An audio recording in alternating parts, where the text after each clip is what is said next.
A parada começa quando o cara acorda todo perdido, se perguntando onde é que ele foi parar. Do lado dele tem uma mina parada, e o maluco já pensa, será que é minha mãe? Aí ele cai na real que não tem como, porque a mulher não tem nada a ver com a aparência da veia dele. E ainda por cima, o cara percebe que tá duro, quase não consegue se mexer. Mas aí que a coisa fica doida mesmo, do nada aparece uma tela flutuante na frente dele. Tem um monte de atributos espalhados pela tela, então o moleque fica se perguntando se aquilo é o status dele. Kimiko, ele descobre que o nível dele caiu de volta pro 1. O que é mais esquisito ainda é que o cara não tem nome nenhum. Nesse momento, aparece um homem que a mina chama de Vossa Majestade. Aí o garoto já pensa se o sujeito não é algum tipo de... O imperador decretou que o garoto se chamará Noah e será o 13 príncipe imperial. Quando souberam que o moleque tinha uma queda pra magia da água, o imperador já mandou, é isso aí, ele vai comandar Almeria. O lugar é perfeito pra ele, afinal é o território do clã da água. E o Noah já sacou que a parada vai ficar interessante. A tela dele muda, mas o cara não faz a menor ideia do que significa aquilo, nunca viu uns números daqueles na vida. O imperador tá lá, curioso pra ver as habilidades do Noah, aí o sacerdote manda real. A galera toda na sala fica em choque com o que o status dele mostra. O Noah, sem entender patavinas, percebe que os valores do atributo de água dele deram uma mudada radical. A turma toda na sala continua de queixo caído, porque o Noah tem um atributo de água duplo S. Até as mães dele estão passadas, já que o status dele tá muito mais alto do que quando ele nasceu, há pouquíssimo tempo. O padre fica sem reação, se perguntando se isso significa que o Noah já despertou. Alcançar o rank duplo S é algo raríssimo no geral, e é totalmente inédito a alguém. Alcançar isso tão jovem é para poucos, e a galera fica boquiaberta com o Noah, porque tá claro que estão vendo o surgimento de um cara com talento daqueles de cair o queixo. O Noah ainda tá meio perdido, sem saber direito o que fazer com essa bomba toda. A única certeza que ele tem é que ganhou uma nova chance e foi parar num corpo de nobre e olha, não é qualquer um. O novo lar do Noah é o Império do Espelho, um país onde o povo é bom de briga e não tem medo de encarar a parada.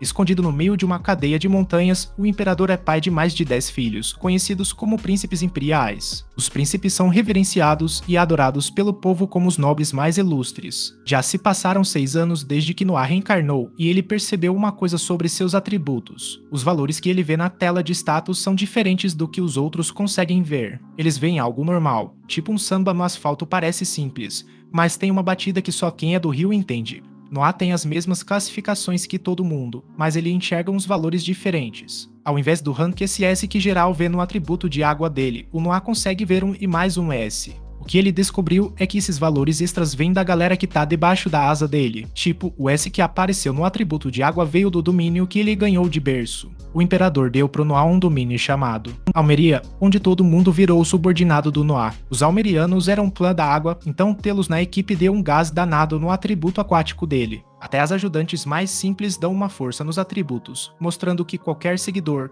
mesmo sendo fraquinho, já é lucro. Ou seja, o Noah fica mais forte conforme vai conquistando mais gente pro seu lado. Outra coisa que ele percebe e os outros não é que seu nível pode subir infinitamente. Enquanto as empregadas preparam o Noah pro dia, elas não param de comentar como ele é de boa. A maioria dos moleques da idade dele estaria aprontando cada uma, mas o Noah sempre fica na dele, bem tranquilo. Ele já sacou bastante como a tela de status funciona, mas as habilidades dele ainda estão meio limitadas, porque ele só tem 6 anos de idade. Nesse momento, a empregada Evelyn chega para avisar o Noah que chegaram 2 visitantes. O Noah explica que a Evelyn é uma gata, expert em hospitalidade. Ela fala que os 2 irmãos dele estão lá e que ele pode levar o tempo que precisar antes de encontrar com eles. Só que o Noah sabe que não pode deixar eles esperando não, porque um deles, os irmãos dele são o príncipe herdeiro. O Noah vai encontrá-los na hora e é recebido por eles de boa. Um deles é o Henry, o 4º príncipe. O outro é o Albert, que é o herdeirão do trono. O Noah pede desculpas pelo atraso e os irmãos percebem que ele continua sendo a mesma pessoa educada de sempre. O Noah é sempre gente fina, então os irmãos têm certeza de que ele vai arrasar como?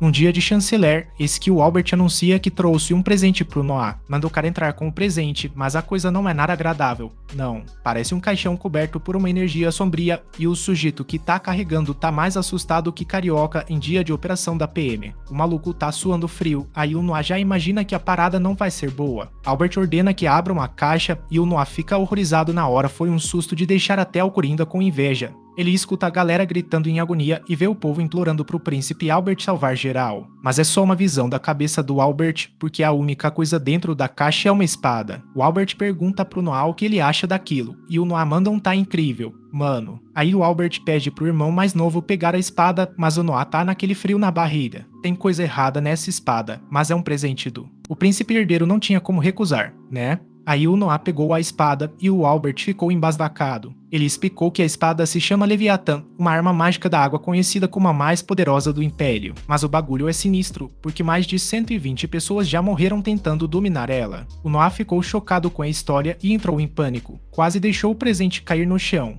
O príncipe herdeiro Henry percebe que o Noah tá apavorado e manda ele relaxar. Quem não nasceu para manejar a espada já morre na hora que levanta ela. Essa espada é tão amaldiçoada que, pra maioria da galera, só carregar a caixa onde ela tá já é um parto. O Albert ficou felizão de ter levado esse presente pro Noah, porque mostrou que o cara tem uma afinidade com a água num nível 2 vezes abaixo do normal. O nível para segurar a espada é o que manda, né?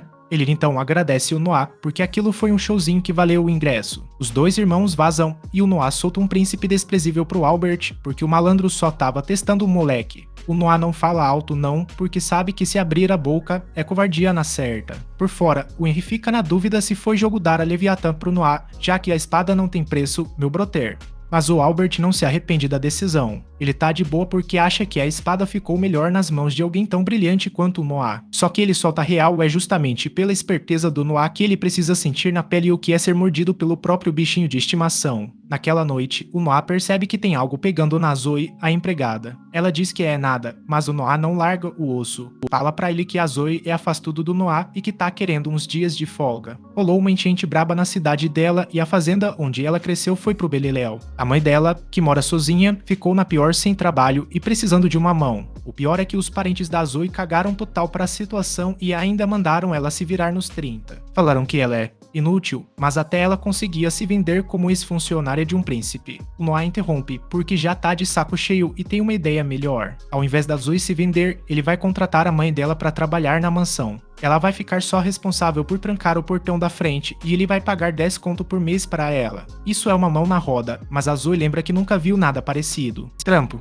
E o cara ainda vai pagar um salário bem acima da média, mas o Noah já tá por dentro. Só que a generosidade do sujeito não para por aí não. Ele ainda solta que tem uma casa vazia nos arredores da capital. Ele fala que a Zoe e a mãe dela podem se mudar pra lá, aí a Zoe já começa a chorar por causa da mão grande dele. Zoe agradece um monte, mas o Noah mantém a postura de chefe e manda ela voltar ao batente. Enquanto isso, ele pensa naquela loucura jamais deixaria alguém da sua equipe trampar no pedaço da luz vermelha. Isso iria jogar sua reputação de 13 príncipe no lixo, mas o bicho pegava mesmo era porque a Zoe é sua serva. A mina tá com ele há um tempão e vai ficar na cola do Noah pro resto da vida. Nesse momento, o Noah grita. O Dylan, que é o mordomo do Noah, aparece na quebrada. Aí o Noah explica que deu uma enchente braba na cidadezinha da Zoe. Ele manda o Dylan comprar um monte de terreno lá na área. A Zoe fica de queixo caído, sem entender nada. É aí que o Noah desenrola o plano, tem uns espertinhos querendo se aproveitar da galera que perdeu tudo, tipo a mãe da Zoe. O Noah quer proteger a turma, então manda o Dylan garantir os terrenos antes que a situação fique feia. Noah fica se perguntando qual é o problema quando a galera fica naquele silêncio de velório. Aí o Dylan explica que ele só tá surpreso. O Noah é bem novinho, mas tá lidando com uma situação que nunca viveu antes e ainda por cima com uma visão de futuro que é de cair o queixo. É verdade, mas o Noah pensa como ele já viu mais desse tipo de rolo antes de ser reencarnado e olha que ele nem era carioca na outra vida. Enquanto isso, o Dylan fica na dúvida de onde vai tirar grana pra fazer essa compra, porque o orçamento tá mais apertado que metrô no horário de pico, porque as estimativas indicam que comprar toda aquela terra vai custar 700 mil renes. Zoe ficou chocada com esse número, e o Noah não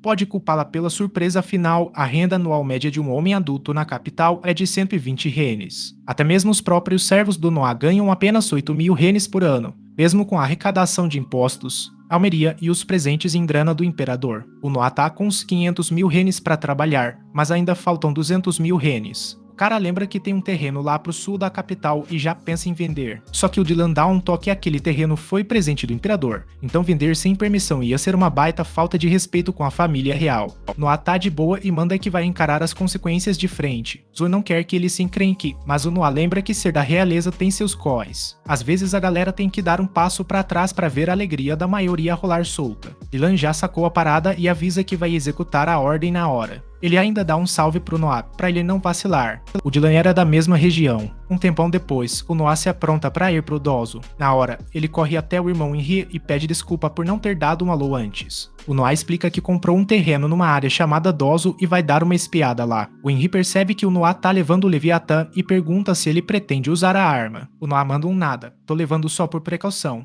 É um teste. Na primeira vez que ele pegou a espada, sentiu uma energia, mas depois nunca mais. Agora o Noah tá levando ela junto pra ver se rola de novo. O Henry veio falar sobre a arma porque investigou ela. O Albert soltou umas ideias estranhas sobre a espada, aí o Henry resolveu dar uma investigada. Ele descobriu que a Leviatã parece ter mente própria e só obedece quando quer. Noah reconhece aquela espada como seu mestre, mas ela o enxerga como um cachorro louco. Ou seja, o cara vai ter que ralar pra conquistar o respeito dela. O Henry manda o Noah levar a espada junto se precisar, mas dá a letra usar pra valer, nem pensar. Ele não entra em detalhes, só solta que, se o Noah tentar, é game over na certa. Um tempinho depois, o Noah chega em Dozo e Azui fica em choque quando vê a espada. Que tragédia, hein? As casas viraram pó total, então o Noah sacou que comprar o terreno vai dar mais trabalho do que ele pensava. Os documentos do lote provavelmente viraram farelo, então vão ter que descolar tudo na lista do cartório. O Dylan e Azui ficaram abismados porque o Noah conseguiu deduzir essa parada só de relance. O Noah mandou Dylan correr pra. No escritório, ele assume a responsabilidade se der alguma merda. O Noah então pede pra Azui mostrar o local pra ele dar uma olhada no terreno. As raízes já começaram a apodrecer, então o Noah já manda real não vai rolar colheita este ano. A Azui avisa que ficar ali pode ser perigoso, mas o Noah tá pouco se lixando. Se ela tentar segurar ele por causa da galera perigosa que pode aparecer, ele simplesmente vai meter o pé sozinho de madrugada.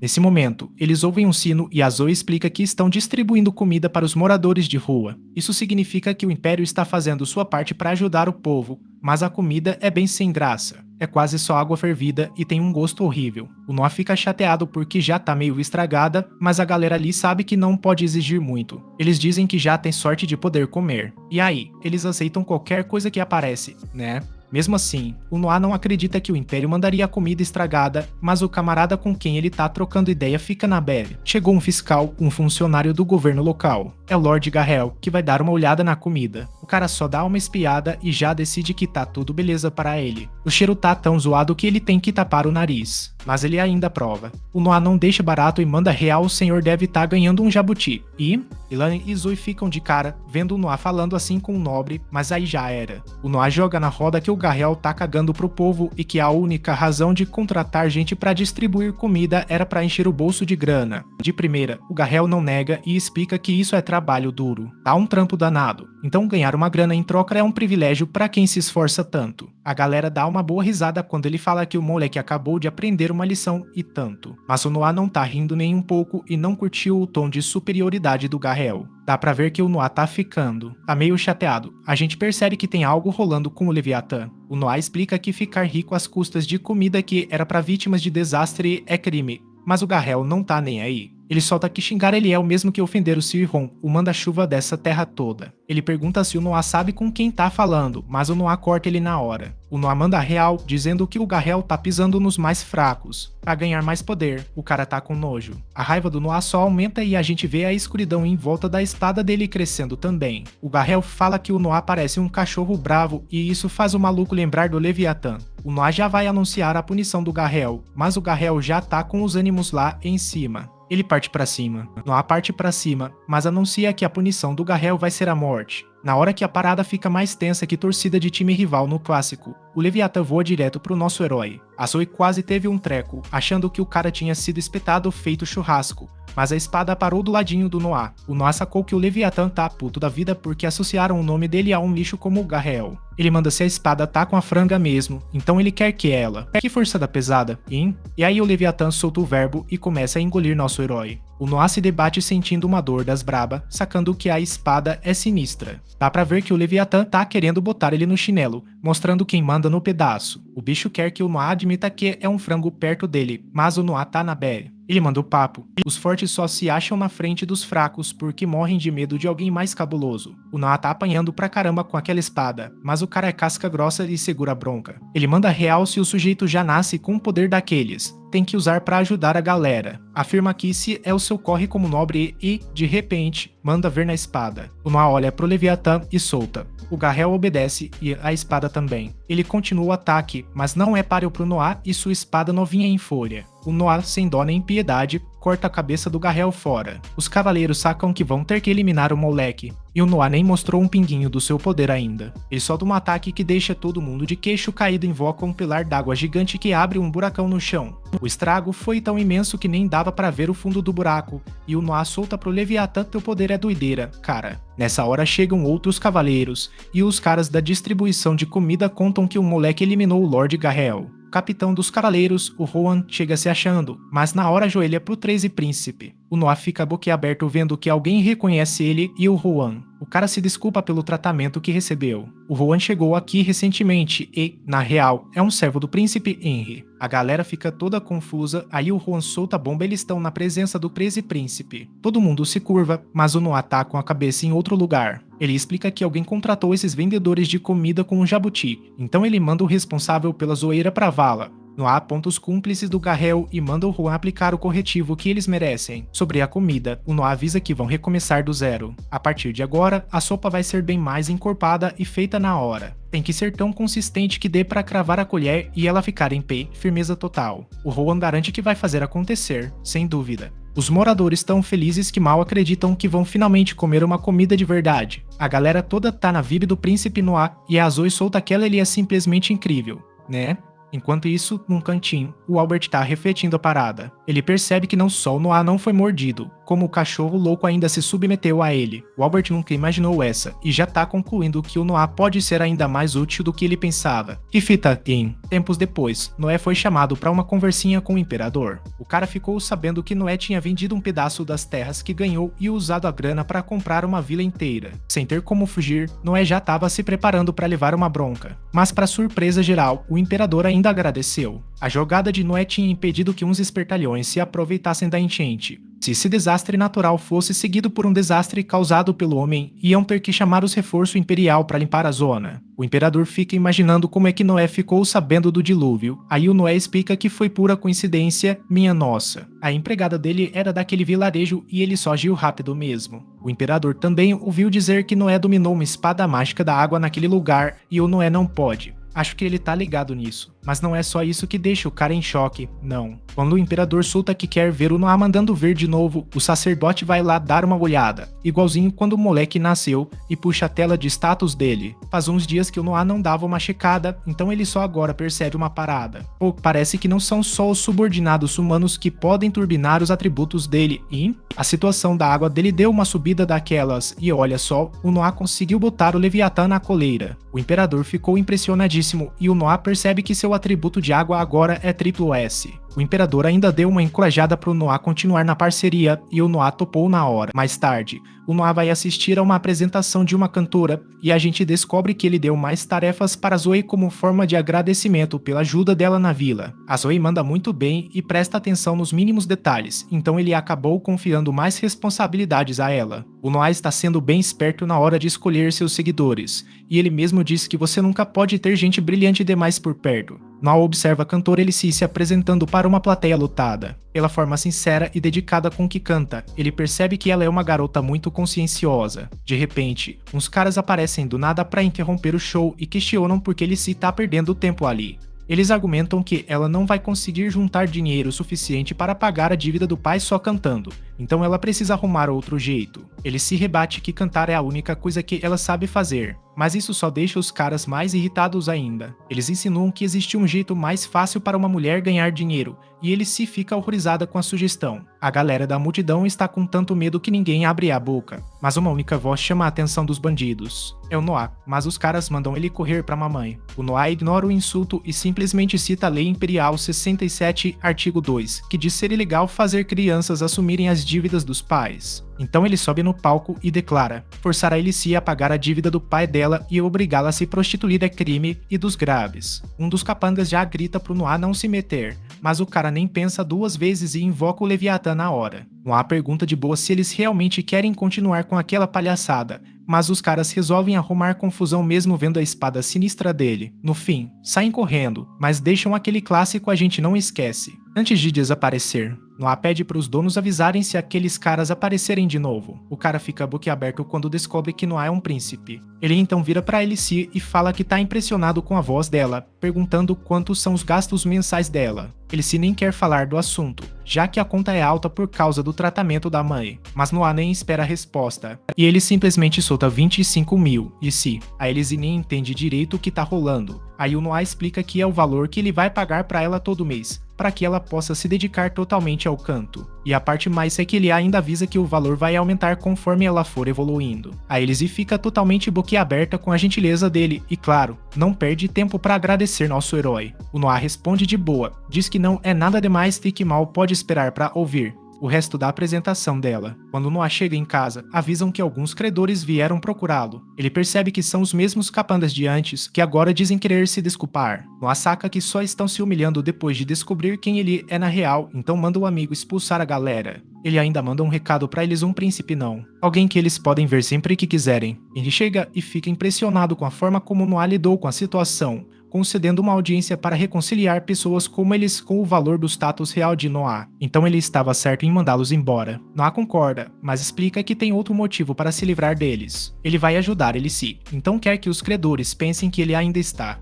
com eles. Enquanto acharem que o Noah tá bravo, não vão encher o saco da Alice. O Henry tá impressionado porque isso mostra que o Noah já tá pensando lá na frente. Ele comenta que os irmãos deles, tipo o Gary, têm idade parecida com a do Noah, mas não pensam como ele. O Gary é o pior de todos mesmo com toda a orientação que recebe. O cara ainda não pegou o jeito direito. Noah tem certeza de que seus irmãos vão aprender logo, mas no fundo ele não está tão seguro assim. É aí que Henry muda de assunto, querendo falar de novo da espada mágica. Parece que Noah já domina a coisa toda, e ele ainda dá os créditos pro Henry, afinal, foi ele quem avisou que o Leviatã tem vontade própria, e acertou em cheio. Henry mal pode imaginar como é que o Noah anda por aí carregando aquela espada. Enquanto ele lembra que a espada é enorme, Noah dá um susto em Henry ao invocar o Leviatã, tirando da cadeira de repente. Noah revela que esconde a espada na manga, depois de encolhê-la até ficar minúscula. Henry nunca tinha visto nada parecido, e Noah explica que a própria espada o ensinou a reduzi-la. Isso é algo totalmente inédito, e Henry mal pode acreditar no que está vendo.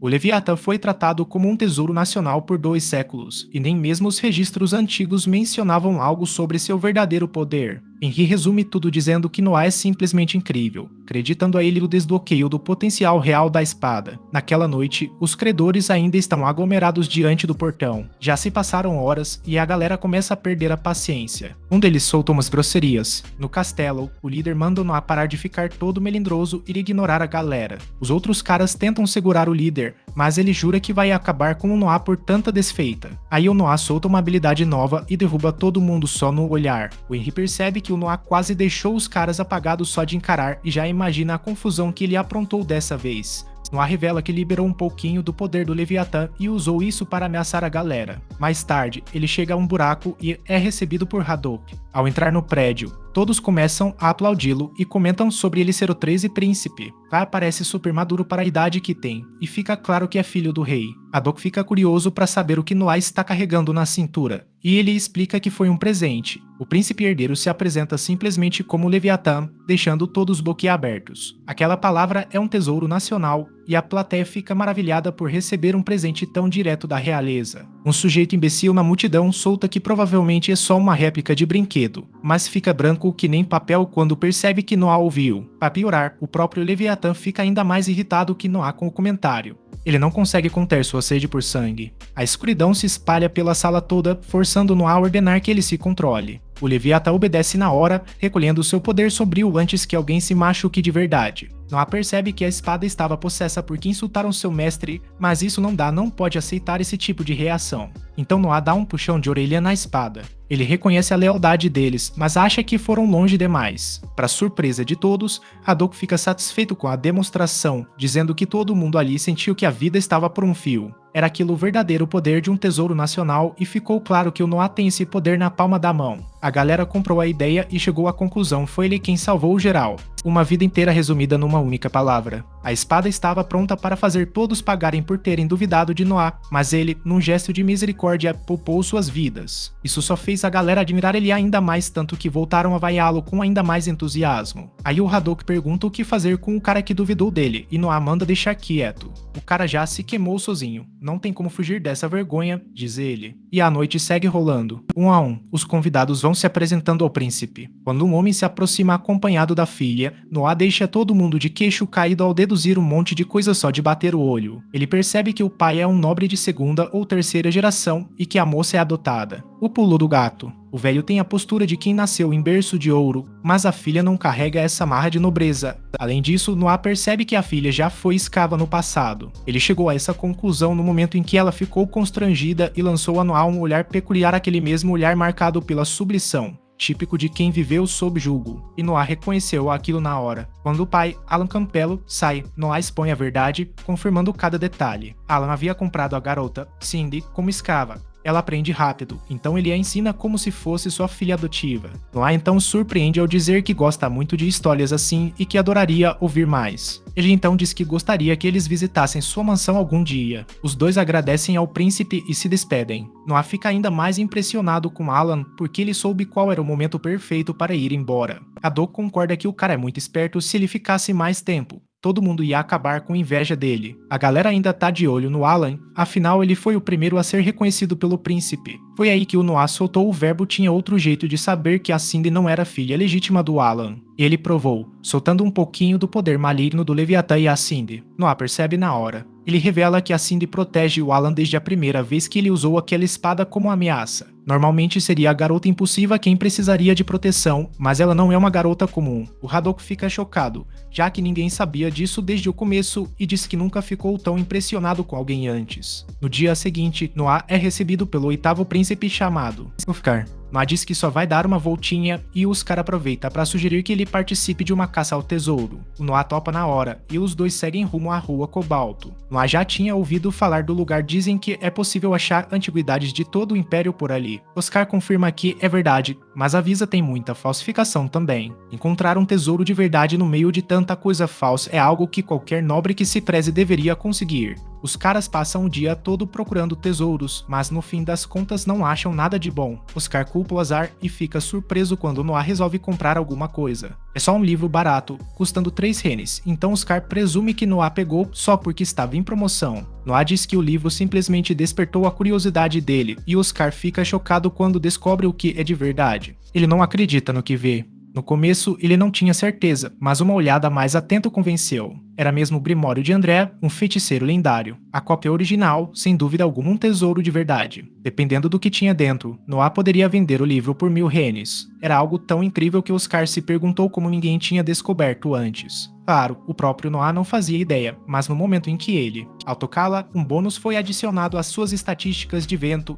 mas Noah percebe algo estranho. O Leviatã começa a tremer incontrolavelmente. A espada também parece notar a anomalia, então Noah empunha e a aponta em direção ao livro. Só seres com vontade própria podem alterar estatísticas, o que significa que este livro deve ter consciência. Ao ameaçá-lo com a lâmina, o volume reage imediatamente, liberando sua energia. O poder emanava do próprio livro, que se abriu em uma página exibindo um círculo mágico pulsante. Ali, jorrava uma energia ainda mais aterrorizante, da qual algo monstruoso começou a emergir. Oscar, preso às suas crenças limitadas, mal conseguia processar a cena diante dos olhos. Seria aquele um tom proibido. Com a alma de um feiticeiro antigo selada em seu interior, a situação degringolava rapidamente, tornando-se perigosa demais para hesitar. Noah corre, gritou Oscar, já decidido a enfrentar o que quer que viesse daquelas páginas amaldiçoadas. Essa entidade é o espírito vingativo do grande feiticeiro que dominou a magia do vento. Ventos violentos começam a tomar conta do ar e Oscar, mais uma vez, grita para Noah fugir. Noah, no entanto, se recusa e ordena que o espírito vá embora. Ele libera um ataque d'água absurdamente poderoso vindo do Leviatã, que derrota o espírito na hora. O local fica limpo novamente e Noah confirma que o espírito desapareceu porque o bônus dos status de vento sumiu. Oscar checa se houve algum estrago, mas Noah garante que tá tudo sob controle.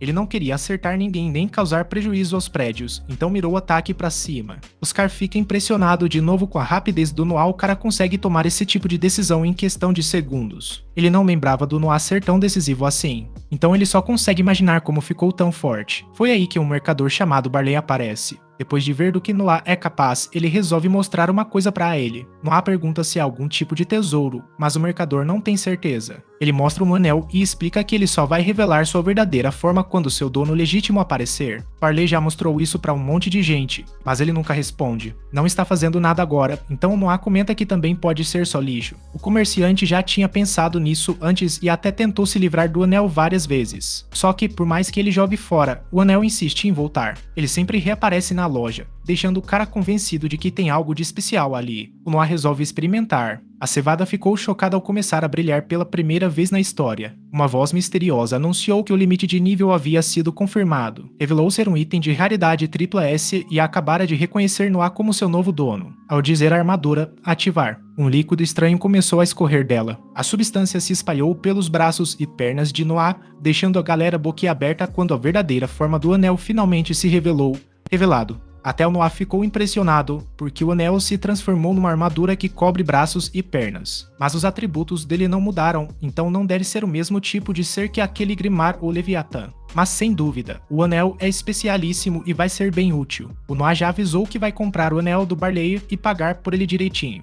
Mais tarde, enviaram um presente para ele. Oscar se ofereceu para pagar, dizendo que Noah podia considerar aquilo como um presente de verdade. Primeiro, Noah havia despertado uma espada mágica, e agora fazia o mesmo com o anel encantado. Oscar comentou que devia haver algo muito especial naquele garoto. Os dois acabaram se separando, mas eis que o agiota aparece para atacar Noah. Os amigos tentam protegê-lo, mas ele nem precisou. Em vez disso, ativou sua. O anel cria trilhas e rastreia todos usando isso para gerar um escudo. O cara é dominado e Noah guarda o escudo. Oscar não lembra de ter visto aquilo antes, então Noah explica que vinculou o anel com o Leviatã. Ele não tinha certeza do que aconteceria, mas o anel pareceu reagir à hostilidade do cara com uma defesa automática. Oscar fica mais uma vez impressionado ao perceber que Noah já dominou o poder do anel tão rápido. Daqui a pouco, o Noah vai ver a Lish se apresentando de novo e pensar como o agiota já era depois de levar um couro. Pelo menos não vão encher o saco dela de novo, então ele lembra de contar isso pra Lish depois.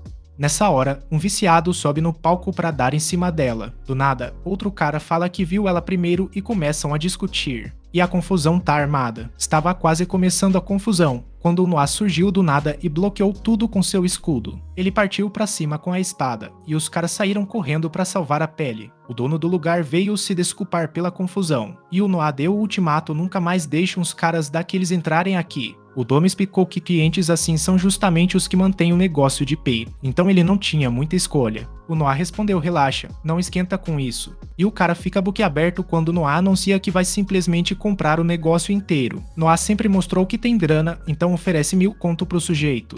O proprietário aceita na hora, feliz da vida, e a Lish fica sem saber como agradecer o Noah por tudo. Ele explica que a única coisa que quer dela é a música dela, então ela pode retribuir continuando a cantar. Ela se pergunta se ele gosta mesmo tanto assim da voz dela. Noah explica que ele vê muito potencial nela e quer que o imperador a ouça um dia, então manda que ela se dedique ao máximo ao canto até lá. A Lish fica super feliz e promete se esforçar ao máximo. Enquanto ela canta, Noah confirma que seu julgamento estava certeiro, porque investir nas pessoas é o verdadeiro tesouro. Valeu por acompanhar o resumo. Não esquece de se inscrever no canal.